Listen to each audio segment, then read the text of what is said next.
नमस्कार. आज कुस्ती मल्लविद्या यूट्यूब चॅनलसाठी आणखीन एका दिग्गज व्यक्तिमत्वाची ओळख करून देण्यासाठी तुमच्यापाशी घेऊन आलो आहे. आज मी पुण्यापाशी एका ठिकाणी कुस्तीसाठी आले असताना मला भेटले. वास्तविक त्यांची ओळख करून देण्याइतपत माझी पात्रता नाही, कारण त्यांची स्वतःची फार मोठी ओळख आहे. पण महाराष्ट्राच्या कुस्ती क्षेत्रात किंबहुना महाराष्ट्राच्या कुस्ती क्षेत्रात असे काही व्यक्तिमत्व आहेत की जे प्रसिद्धीपासून अलिप्त राहून केवळ मल्लांना घडवण्याचं काम त्यांनी केलं. आणि असंच एक व्यक्तिमत्व माझ्यासमोर आज आहे. यांचं नाव आहे विश्वासदादा हरगुण. नमस्कार. कुस्ती मल्लविद्या यूट्यूब चॅनलमध्ये मी तुमचं स्वागत करतो. दादा, मी गेली 10 वर्ष कुस्तीचा प्रचार प्रसार करतो कुस्ती मल्लविद्या या नावानं. अनेक पैलवानांच्या मुलाखती घेतल्या, अनेक वस्तादांच्या मुलाखती घेतल्या. पण मला किती तर वेळा तुमची मुलाखत तुम्हाला घ्यायची होती. कारण का राजर्षी शाहू विजय गंगावेश तालीम ही महाराष्ट्रातील सगळ्यात जास्त किताब देणारी तालीम महाराष्ट्राला आहे. आज ही गेली 100 वर्षाचा इतिहास जपत रंकाळ्याकडे जाणाऱ्या छोटेखानी एखाद्या वास्तूत ती आज उभी आहे. आणि हे सांभाळण्यासाठी विश्वासदादा गेली किती तर वर्ष तिथं घाम घालतात. असलम काजी झाले, नितीन खुर्द झाले, आत्ताच्या घडीचा सिकंदर शेख सगळ्यांना माहीत आहे, माऊली जमदाडे माहीत आहे, योगेश बोंबाळे माहीत आहे. किती तर असे हिंदुस्थानात आपल्या कुस्ती क्षेत्राचं नाव उंच करणारे पैलवान त्या तालमीत घडले. आणि त्या तालमीची अवस्था आजही दयनीय आहे. म्हणजे तुम्ही कधी कोल्हापूरला गेला तर गंगावेश तालीम एकदा बघून या. एकीकडं असा ओरड केला जाते की फॅसिलिटी पाहिजे, सुविधा नाही, त्यामुळे आम्ही कुस्ती क्षेत्रात पुढे जाऊ शकत नाही. पण गंगावेश तालीम एक अशी तालीम आहे की जिथे सुविधाच नाहीत, पण तिथली पैलवान आज आकाशाला हात लावत आहेत. तर यांचं कारण केवळ तिथं त्या पाठीमागं निस्वार्थी वृत्तीने झटणार हे वस्तात आहेत. वस्तात नेमकं काय कारण आहे बरं की गंगावेश तालमीत गेली 10 वर्ष एक झाला की एक झाला की एक असा मोठा पैलवान घडतोय? त्या पाठीमागं नेमकं काय आहे? त्यात सर सुरुवातीला म्हणजे मी जेव्हा तालमीत आलो 89ला मी तालमीत आलो, 9-10 वर्षाचा मी असेल. त्याच्यानंतर मी 10 वर्ष तालमीत राहिल्यानंतर तालमीची आमच्या सुद्धा लई बिकट परिस्थिती होती आत्ताच्या पेक्षा. पण म्हणजे हायच तालीम होती. फक्त तिथं कसं की आम्ही असताना लहान सतीश मांड्या, नारायण पाटील, राजू लोणारी, बसाप्पा पुजारी हे असे चांगले पैलवान होते. ती बॅच गेल्यानंतर मी तेव्हा लई लहान होतो.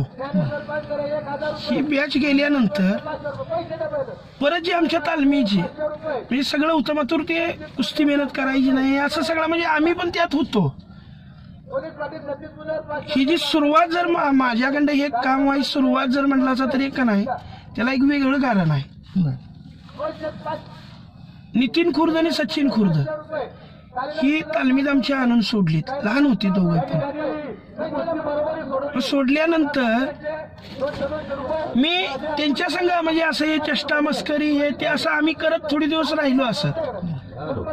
आणि एक दिवस नितीन खुर्दचे वडील नामदेव खुर्द आणि मधु इगवे तालमीत आले. आणि मला मधु इगवे जेव्हा तालमीत होते तेव्हा म्हणजे मी लहान होतो.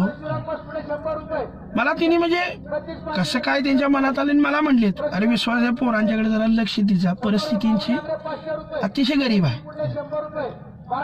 मग ते येऊन गेलं दुसऱ्या दिवशी. परत गेल्यानंतर मला एक ती रोज सवय लागली, ती मेहनत करा.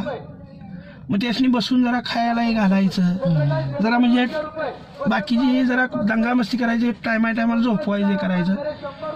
ती जराशी बरी झाली. तेवढ्यात असलम आला.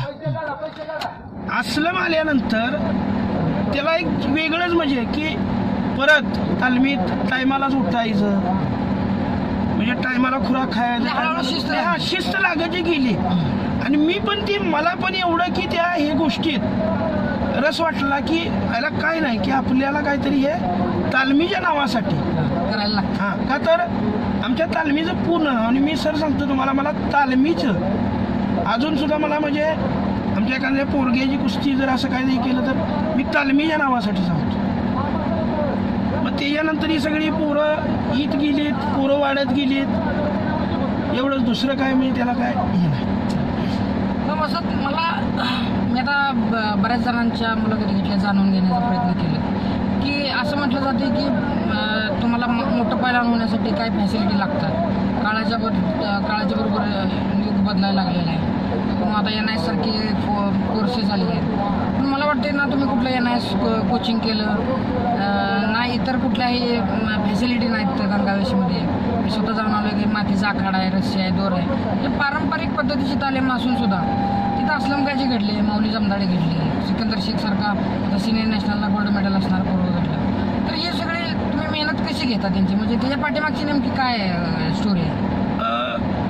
सर आज मला पण मी पण आज एक येता आत्ता पोरासनी थोडं म्हणलो फ्रेश व्हा म्हणून मी तालीम बघितली. मी ती पोरं फ्रेश विस्तवर मी तिथं एक जवळजवळ 1.5 तास होतो. मी एकटाच या तालमीतनं फिरवतो. एवढ्या सगळ्या सुखसुविधा आहेत तिथं. सर यात काय आहे की खरोखर म्हणजे जर आवड असली आणि मग आता मला सुद्धा वाटतंय की मला कोच पाहिजेत. माझ्यापाशी 100-125 पोरं आहेत. मला 2 कोच पाहिजेत. बाकीचं मॅट आता मला जेवढं पाहिजे आहे त्यातलं 4 आणि भाग माझ्याकडे मॅट आहे. मला जिम नाही. ह्या गोष्टी सगळ्या पाहिजेत असं नाही, असं नाही. फक्त आता मिळालेलंच नाही आपल्याला. आणि थोडंसं कसं आहे की आमच्या त्या तिथली मंडळ ते आहे ते रजिस्टर म्हणजे हाय म्हणजे आता नवीन पिढी ती करायला लागली आहे. पहिलं जे ऑडिट हे करून मग बाकीचं सुद्धा कुठलं आम्हाला अशी मदत काय नाही म्हणजे होत बी नाही, झालेली बी नाही. मग झाली असती तर आखाड्यावर जरी आमच्या आता तुम्ही कालच येऊन गेलाय तालमीत, एवढ्या आखाड्यावर जरी स्लॅब आम्हाला पडला मिळाला तरी वर मॅट टाकता येईल सगळं. आणि दुसरी गोष्ट कष्ट सगळ्यात श्रेष्ठ आहे. आणि जर मी काय म्हणतो कमी जास्त प्रत्येकाच्या नशिबात लिहिलेला कमी जास्त मिळत राहतं. आता तसं जर म्हटलं असं तर राहुलची तुम्ही कधीही राहुलला विचारा. राहुल आवारेची पहिलवानची सुरुवात म्हणजे बाहेर गावी तर गंगावेश तालमीतनं झाली. विजय चौधरी म्हणजे गावाकडनं आला तो तिथं चालू झाली गंगावेशला. मग आज आणि आमच्या खेडकर अण्णांचं एक अण्णाप्पा पाडळकरांचं एक हे होतं की ते आमच्या तालमीला काहीतरी यश आहे आणि त्या यशापोटी का नाही अजून तरी चालू आहे. खूप मोठी गोष्ट सांगितली असतं त्यांनी की महाराष्ट्रातले राहुल आवारे असतील किंवा विजय चौधरी असतील. लहान असताना ते येऊन मला माझी सुद्धा राहुलची कधी कधी चर्चा झाल्यानंतर तुमच्या आठवणी त्यांनी सांगितलं की गंगावेशमधून कशी सुरुवात झाली. आणि तुम्ही म्हटला की तो खरोखर त्या तालमीत लक्ष्मी आहे असा एखादा भाग म्हटला असेल. कारण महाराष्ट्रात सर्वात जास्त टायटल त्या तालमीला आहे. म्हणजे गणपतराव खेडकरांनी डबल महाराष्ट्र केसरी होऊन सुरुवात केली. त्यानंतर जी परंपरा सुरू झाली आपापर्यंत झाली, नंतर तुम्ही आला आणि त्यानंतर आत्ताची नवीन पिढी आली. या सगळ्या हा काळ त्या गंगावेश तालमीनं बघितला. सगळ्यात महत्त्वाचं नाव सांगावं लागेल हरिश्चंद्र बिराजदार. हरिश्चंद्र बिराजदार सारखे पैलवान मोठे तिथं घडले. मला वाटते पाठीमागच शेडमध्ये ते राहायचे. त्यांची पेटी सुद्धा अजून तिथंच आहे. तर हे सगळं त्या तालमीत घडलं. ते तालमीत त्यानंतर तुमच्या हातात सगळा कारभार आल्यानंतर तुम्ही तीच परंपरा जोपासली आणि पुढे नेली. पण विशेष मला एक गोष्ट आपुलकी म्हणजे राहून वाटते, कदाचित हा प्रश्न विचारावा का नाही असं मला मनात आहे, पण विचारलं पाहिजे. मी आता बघतोय की थोडं केलं की प्रत्येकाला प्रसिद्धी हवी असते.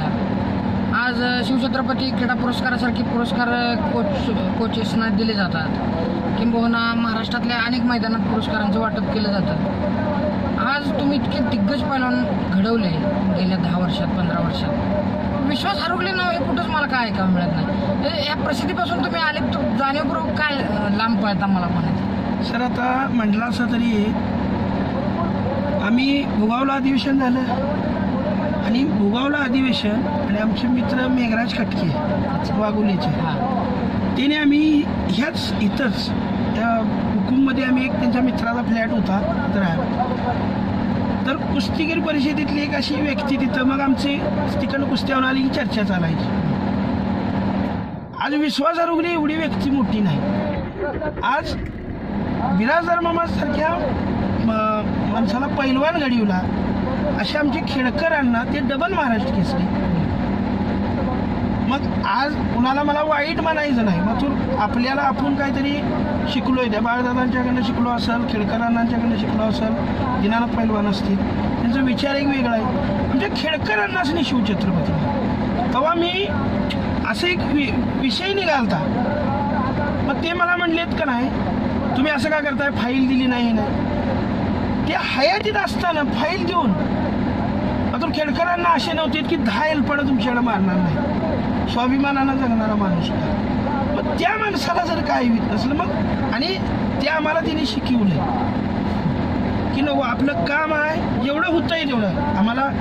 मी म्हणतो काय लय अजून सगळ्या गोष्टी आज नशीब आमचं की सिकंदर आमचा बसला. मला वाटतं की आमचा बहिरू माने, दत्ता नरळे ह्यासनी सुद्धा सिनियर नॅशनलच्या मला ट्रायलला मी पाठवून दिलती. मग मी म्हणतो काय की आज माझ्यासारखा माणूस राहू दे, माझी काही 20 मेडल बसली नाहीत राज्याला, मग एक राज्याला 5-6 मेडल बसलीत, युनिव्हर्सिटीला 2 बसलीत, सिनियर नॅशनलला बसला. मग आज बरीचशीच लोक आमच्या कोल्हापूर जिल्ह्यात आहेत की ती खरोखर पैलवान घडवू शकते. त्यांच्याविषयी सगळ्या सुखसुविधा आहेत. म्हणजे तुम्ही म्हणताय का नाही, ह्यात जर गुरपटलं आणि ते सगळ्या गोष्टीची हाव वाटायला लागली का नाही, ह्या कामाकडं हे होणार नाही. तुम्ही एक लाखातली गोष्ट बोलली. पूर्वी रामायण महाभारत किंवा वेद काळात असायची की गुरु आपल्याला शिष्याकडे आपल्याला जे ज्ञान त्यांच्या गुरुकडून मिळालेलं आहे ते सरळ हाताने देऊन टाकायचे आणि त्याचा वापर समाज कल्याणासाठी ती करायची.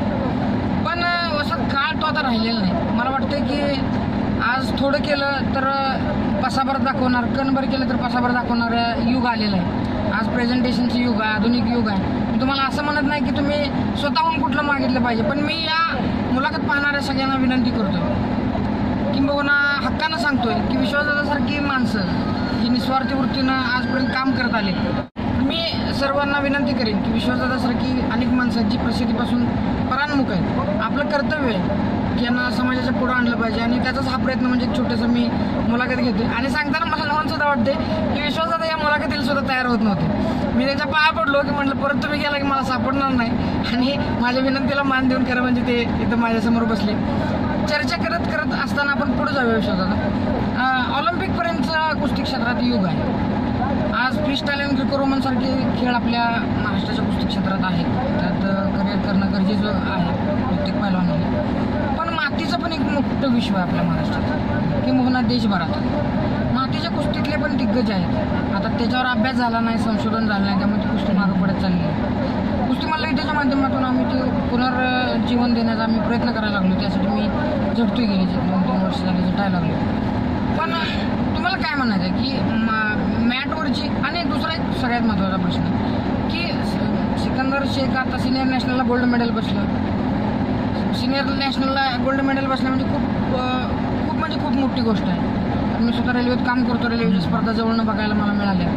कारण पैलवानांचे किती घाम गळतो मी डोळ्यानं बघितलेलं आहे ती मेडल मिळवण्यासाठी. आणि एकीकडं गंगावेश तालमीत मातीतले दिग्गज पैलवान आहेत. तर हा समन्वय कसा साधला की सिकंदरला तुम्ही कसं ट्रेनिंग दिलं की तू मॅटवरची गुणात्मक कुस्ती कशी आत्मसात कर. माऊली जमदाडे पण युनिव्हर्सिटीला मेडल आहे. योगेश बोंबाळेचं युनिव्हर्सिटी सिनियरला, मला वाटतं सिनियरच्या ट्रायलला पण त्याचा नंबर बसलेला आहे. आणि असे दत्ता नरळे असेल ज्यांना आत्ता महाराष्ट्र कुस्ती दंगल गाजवली. तर असे जे पैलवान आहेत जे गुणात्मक कुस्तीत सुद्धा पुढं चालले आहेत. आता प्रकाश बनकरचा पण स्टेटला नंबर बसला. तर हे तुम्ही कसं करता? म्हणजे आता आपल्याला मॅटवरनं खरोखर बरं का सर, आपल्याला काही त्यातला एवढा अनुभव नाही. मध्ये 1-2 वर्ष असलम जेव्हा तालमीत होता तेव्हा एक म्हणलो आपल्याला प्रॅक्टिसला जाय गावतंय नाही बाहेर, असू दे म्हणलं दुसऱ्याचं आपण बघून तरी शिकूया. म्हणजे आज काय दुसरीकडे चालतंय ते. मग आमच्या इथं बऱ्याच 2-3 ठिकाणी आहे, तिथं माझं जाणं येणं होतं. मग आज त्यांचं बघून तिथले कोणतरी माझे मित्र कोच होते त्यासनी कधीतरी बोलवून, आणि मध्ये 1-2 वर्ष मला तानाजी नरकेसारखा कोच मिळाला. आज सर ते सुद्धा कसं झालं बघा. आज जर मला स्वार्थ जर ठेवायचं असतं, त्या पोरगं माझ्या संगत म्हणजे त्याचं एवढं नातं जुळलं होतं म्हणजे 2 वर्षात की तो जेव्हा त्याला एक दुसरीकडं ऑफर आली जिथं तो पहिला होता तिथं, की ते पोरगं मला सांगायला भ्यायला लागलं की मला तिथं असं बोलवायला लागलं. मग पोरांनी मला सांगितलं की सर असं म्हणतात नाही. अरे म्हणलं मग त्याला मला बोलायचं नव्हतं का? त्याला मी बोलवून घेतला. नाही म्हणलं मी तुला इथं थांबवून का कर, तिथं त्या शाळेत तिची ऑर्डर निघते, मी तुझी इथं बाबा ऑर्डर काढू शकत नाही. तुझ्या मी जन्माची भाकरी मी काही हिसकावून नाही. मग मला आज तुम्ही जे म्हणताय का नाही तुम्ही असं, मग मला तू गं बस इथं राहायचंच, तुझं काय आहे ते मी बघतो हे सर का नाही तर ह्यात नाही चाललं. आज आज मी म्हणतो माझ्या स्वार्थासाठी त्याचं का आपण वाटलं, म्हणून मी तानाजी होता.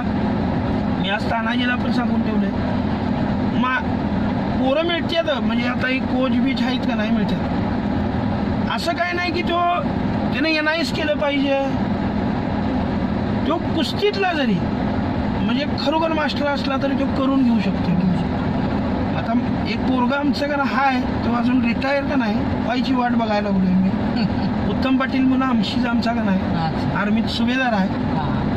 तुम्ही सुट्टीवर आला की सर मी त्याला कधीतरी घेऊन येतो. आणि तो पैलवान कसा होता, एवढा कलाकार होता की इंटरनॅशनल बाहेरनं मेडल आणलेले ते हरवल्या, मग तो त्याच्या नशिबात एकदा इंटरनॅशनल होता. मग अशा पण काही गोष्टी आहेत. मग आपलं एवढं आहे की कष्ट करा. बिराजदार मामांचे आमच्यातली जुनी सांगतात की बिराजदार मामासारखं कष्ट कुणी केलं नाही. कष्ट आणि खुराक त्यांच्या इतक्या गोष्टी गंगावेशशी जोडलेल्या होत्या. भावनिक गोष्ट असायची. म्हणजे खेडकरांना आले तरी हरी वगैरे असं बोलवून त्याला म्हणजे हक्कानं सांगायचे.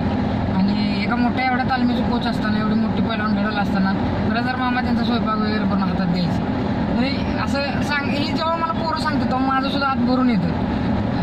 आत्ता मला वाटतंय त्या कुस्तीचं पण मला वाटतं तुम्ही शिकेला शिला मामांच्या. त्या मामांच्या कुस्तीच्या टायमाला म्हणजे काय किस्से घडल्या की कुस्ती ठरली, कुस्ती मेहनत मामांची चालू झाली. म्हणजे भयंकर मामा अक्षरशः म्हणजे इतकं की का नाही. आणि आमच्या खेडकरांना जी एवढी एक तिथं तालमीत एक ही होती की मला 4 दिवसापूर्वीच तवाचे जुने एक पैलवान आनंद पाटील म्हणून आहेत, पोलीसमध्ये होते तर रिटायर झाले. ते म्हणले तर आम्ही महालक्ष्मीला गेलो आणि 2-4 जण होतो. त्यातनं बिराजदार मामाने कुठनं बघितलं खेडकरांनाच नाही येत त्यानं. आणि तिथे एक कसबा चौकी म्हणून पोलीस चौकी आहे महाद्वार रोडला, त्या पोलीस चौकीत जाऊन बसलं. आणि मग आम्ही बघायला गेलो, मामा कुठं गेलेत मामा. तेवढ्यात खेडकरांना आले, आम्हाला शिव्या दिल्या. कुठं गेलं तसा महाद्वार रोडलाच तुम्हाला यायला लागतंय का. आणि मग तिकडे खेडकरांना गेल्यावर बिराजदार मामा बाहेर आले. मामा तुम्ही कुठलं बघितलं सा. अरे मला तिकडनं अण्णा दिसले, शिव्या देतील म्हणून मी. म्हणजे इतकं अण्णांचं जे हे होतं. आणि बिराजदार मामाने बी मग ते कुस्तीला जाताना आधी 2 दिवस निघालते. मग तिथली गल्लीतल्या सगळ्या बायका माणसं मामांचं म्हणजे आरती बिरती करायसाठी. मग हे दुसरे जे नाही, मग तो खेडकरांना ज्या मनात भीती होती की सतपाल म्हणजे काय. तर एक म्हातारी काठी टेकत आली वाटतं आणि खेडकरांना असे म्हणली बाबा गर्दी का झाली आहे. तर आजी कुस्ती आहे आपल्या हरीची बेळगावला. तर त्या म्हातारीने खेडकरांना ज्या पाठीवर थाप मारली, अरे माझ्या अण्णापाची तालीम आहे, तो विजयीच होणार म्हणली. खेडकरांना म्हणले की मला एवढा आधार मिळाला त्या आधारावर. म्हणजे अशा काय त्या लोकांच्या गोष्टी आहेत. आणि बिराजदार मामा जरी कोल्हापूरला कधी शेवट पत्रात आले तरी मला कायम संघ घेऊन जायचे. मग ते बी काय ते सांगायचे असं असतंय, असं करायला पाहिजे, हे करायला पाहिजे. मनानं जर सर केलं का नाही की असं नाही बरं का की माप इतकं माणसं करून घेणारे आहेत, मग तो त्यात मनानं करून घेतलं पाहिजे.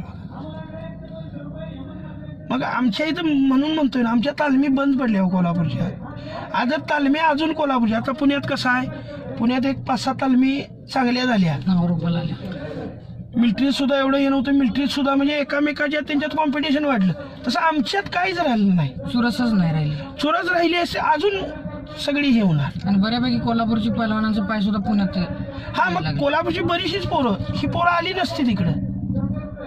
आमच्या इथं काही सुखसुविधा जर सगळ्या आणि तशी सगळ्या गोष्टी असत्या, म्हणजे आज सुद्धा घडू शकतात दिग्गज पैलवान. आमच्या कोल्हापुरात खरोखर घडू शकतात. आणि आमच्या त्या कोल्हापूरच्या पाण्यात तेवढी धमक आहे. बिलकुल बरोबर आहे. विश्वासात तुम्ही म्हणता ते अगदी बरोबर आहे. कोल्हापूरच्या पाण्यात ती धमक आहे. कोल्हापुरात ते वातावरण तसं आहे किंवा परंपरा, एक मोठी परंपरा बघा निर्माण केल्या जात नाही, त्या कराव्या लागतात. आणि परंपरा आपल्या पूर्वजांनी ज्या निर्माण केलेल्या आहेत, आपल्या पैलवानांनी निर्माण केल्या असतील, राजर्षी शाहू छत्रपती असतील की त्यांनी पेटा तालमींची उभारणा केली, खासबाग मैदान हे केलं, खुराकाची सोय केली.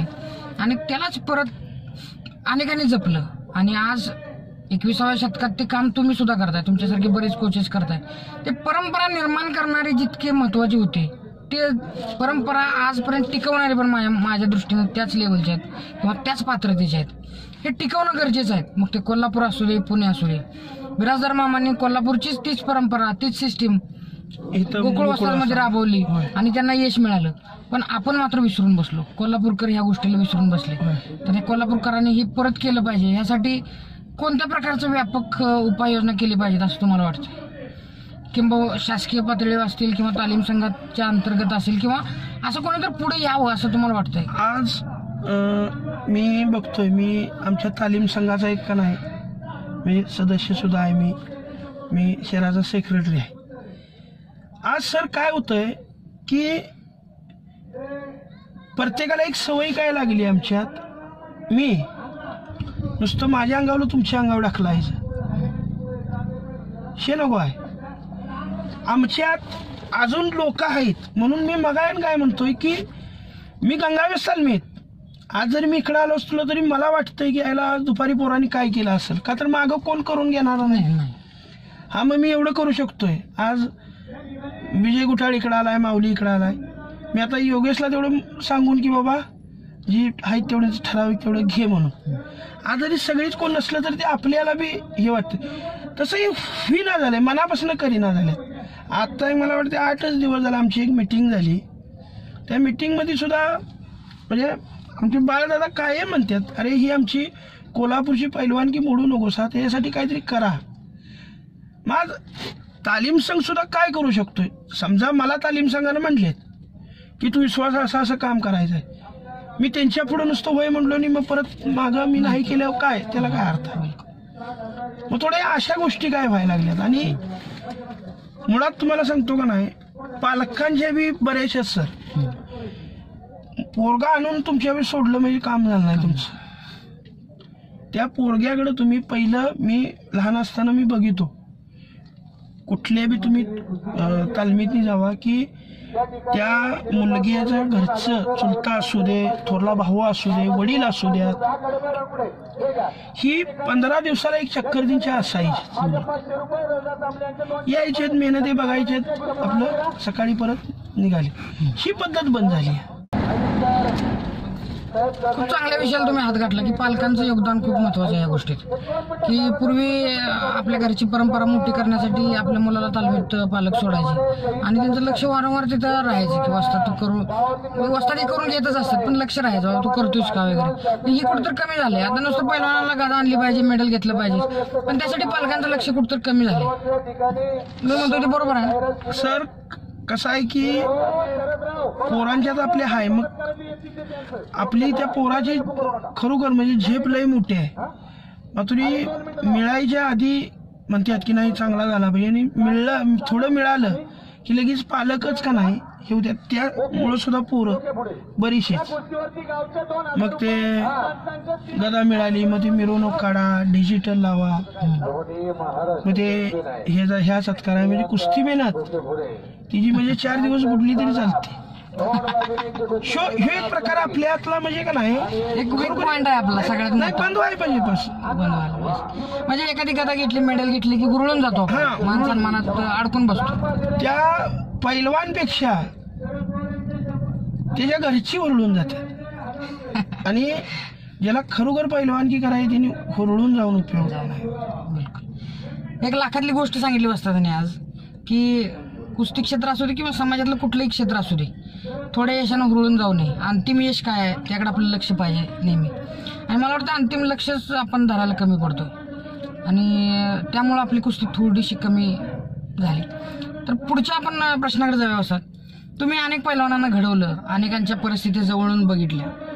आर्थिक परिस्थिती कितीपर्यंत कारणीभूत ठरते पैलवान न होण्यासाठी? आज प्रत्येक जण म्हणतोय की मी गरीब आहे म्हणून पैलवान होत नाही, पण दुसरीकडे असं बघितलं जातं की बहुतांश गरीब पैलवानच मोठे पैलवान व्हायला लागलेत. तर तुमचं काय याबाबत मत आहे? तुम्हाला सर मी जे जवळनं म्हणजे बघितलंय ते म्हणजे गरीब असलमची पण एवढी काय फार अशी परिस्थिती नव्हती. नितीन खुर्द, सचिन खुर्दची तरी त्याच्यापेक्षा वाईट बिकट परिस्थिती. मग आज एक 20 वर्षापूर्वीच असेल त्यांचं, की त्यांची परिस्थिती नव्हती. मग तो जेव्हा त्यांची एक सचिनची कुस्ती 1000 रुपये लागायला लागल्यावर नितीनची कुस्ती 500 रुपये लागत. मग तो ते कुस्तीचे जे पैसे मिळतात तेवढ्यावर तिने भरपूर खुराक खाला बरं का. त्याच्यानंतर म्हणजे ती 500 पासून 1000 पासून सुरुवात झालेली. मला वाटतं 50,000पासून त्यांच्या कुस्त्या लागल्या दोघा भावांच्या. असलमचे बी तसंच. मग खुराकाला याचे पैसे, फक्त झालंय काय, खुराकाला खरं कमी आणि चैनीला जास्त. चैनी म्हणजे कुठलं, मोबाईल. मी म्हणत नाही कपडे तुम्ही घालू नकोसा. आणि पैलवानला कुठं तरी बाबा काय चांगला कार्यक्रम असला नाही तर कुठं असं, आता कुस्त्याला तरी काय ट्रॅकसूट पॅन्ट आणि टी शर्टच, मैदान सोडून आपल्याला कुठं जायला लागतंय का. त्यामुळं तुम्ही कपडे बिपडे वापरा. मग तर जिची गरिबी आहे का नाही तिने नाही त्या बघत गोष्टी करून येतात, हे मला पडतंय. हा, गरिबी आहे का नाही, तुम्ही चांगला खुराक खावा आणि कमी पैशात बी चांगलं खायला मिळतंय, ते पोरं खाईत नाही. आता तुम्हाला सांगतो का नाही, एक 1000-1500च्या जोडीतलं सुद्धा पोरग म्हणजे स्वतःचा खर्च त्यानं जर काटकसरीनं जर केलं तरी तो दूध बदाम पिऊ शकतोय. एवढं आहे. मग हे गरिबीचं कारण का नाही पुढं करणं चुकीचं आहे. गरिबीचं भांडण करून चुकीचं आहे. मला अगदी बरोबर बोलला तुम्ही. खरोखर गरीब असणं वेगळं आणि गरीब आहे नुसतं ओरडत बसणं वेगळं. आज मला नवल वाटते सिकंदरचं की त्याच्या गळ्यात मेडल आहे, तरी पण आजपर्यंत त्याचं मला कधीच त्याचा फोन आला नाही तर मला मदतीसाठी एखादं हे करा वगैरे म्हणून. किंवा बऱ्याच जणांचा मला म्हणजे फोनच येत नाही की मी गरीब आहे, माझ्यासाठी काय करता येईल का बघा वगैरे. त्यानं आधी सिद्ध होऊन दाखवलं स्वतः. त्याच्या हातात मेडल आहे आणि आता मात्र मग त्याला इतर ज्या गोष्टी आहेत ते मिळतच जातील. आणि प्रत्येकाने हेच लक्षात ठेवलं पाहिजे की केवळ गरिबी आहे, उलट गरिबी आहे म्हणजे संधी आहे. जे जास्त गरीब मला वाटतं त्यानं तितका जास्त व्यायाम केला पाहिजे, तितका जास्त खुराक केला पाहिजे. मी नुसता गरीब आहे म्हणून त्याचं भांडवल करून केवळ प्रसिद्धी मिळवणे मला वाटतं खूप चुकीचं आहे. आणि विश्वासदादांनी तेच त्यांच्या मल्लातून घडवले. विश्वासदादा, मला आणि पुढचा एक प्रश्न विचारायचा आहे. मी माऊलीची मुलाखत घेतली, योगेशची घेतली, सिकंदरची घेतली, बऱ्याच जणांची. कुस्त्याला जाताना असलम भाऊ भेटतात, हिंदी केसरी संतोष वेताळ भेटतात, बरेच जण मला पैलवान भेटतात. प्रत्येकाच्या तोंडात तुमचं नाव असते. आणि दुसरीकडं असं मी ऐकून आहे, म्हणजे मी काय बघितल्यानंतर की तुम्ही सरळ कुणाच्या बरोबर बोलत नाही, पैलवानांच्या बरोबर. म्हणजे तुम्ही उठसूट त्यांना शिवाय देताय तरी पण ही लोक तुम्हाला देवासारखे मानतात. याचं नेमकं काय रहस्य आहे? सर, ती एक का नाही माझ्या एक अंगात गुण म्हणजे खेडकरांना आणि बाळदादा आमचे दिनानाथ पैलवान व्यवस्थित बोलतात, म्हणजे असं शिवाय देत नाही. हां, मात्र आमच्या खेडकरांना आणि बाळदादा कष्ट आहे नाही, मला कष्टच. हां, गप्पा मारीत बसला असा तुम्हाला सगळ्या गोष्टी घ्या, मात्र कुस्ती म्हणते या टायमाला आणि ती एक अंगवणीच पडून गेली म्हणजे ते म्हणजे मला चांगलं आठवतंय की किरण भगत आणि माऊली जमदाडीची कुस्ती होती. सगळ्या पश्चिम महाराष्ट्राचं लक्ष त्या कुस्तीवर होती. ती कुस्ती सुद्धा तुम्ही बघायला आला. मला म्हणजे मला वाटतं आदल्या दिवशी थोडंसं दुपारी म्हणजे आम्ही मातीत थोडं म्हणजे तानाजीलाच मी म्हटलं तुम्ही कुस्ती बघावी काय नाही. मी आत्ताच म्हणजे का नाही ठराविक म्हणजे जेव्हा ती जरा नितीन खुर्द असलं मी जरा लहान होती तेव्हा, नाहीतर मी कधीसुद्धा त्यांच्या संगत सुद्धा मी त्यांच्या घरी सुद्धा मी आता ह्यांच्या घरी माऊली घरी सुद्धा मी कधी अजून गेले मी कधी आपल्याला म्हणजे का नाही. आणि कसं होतंय की आपण काय गोष्टी म्हणजे ते त्यांचे पालक सुद्धा काय गोष्टीला आपल्याला का नाही जरा हे करावं, त्यामुळे आपल्या ते सवयच लावून घेतली. आणि गरिबीचं तुम्ही म्हणला का नाही पहिलवान की ह्या गोष्टी ज्या माणसाने चटकं खाल्यात अशातली एक आमचा सिकंदरनं आता सिनियरला आणलं मेडल, तो तेव्हा नॅशनलला मेडल आमच्या कोल्हापूरचे गोपाळ पाटील म्हणून अतिशय गरीब पैलवान चांगली कुस्ती करीता म्हणून बोंद्रे दादानी त्याला आपली इथं कामाला ठेवलं. मग त्यांची दुटी कुठं लावली, शाळेवर त्यांची ऑर्डर आणि शालीन पॅलेस म्हणून आहे रंकाळ्यापाशी, त्या शालीन पॅलेसपाशी. तर तिथनं रोज यायचं पळत मठ तालमीतले होते. तर ते काय करीत आहेत खुराक मिळायचं नाही. एका म्हातारीची गाडी होती चहाची, काळ असेल 40 वर्षापूर्वीचा, 35 ते 40 वर्षापूर्वी.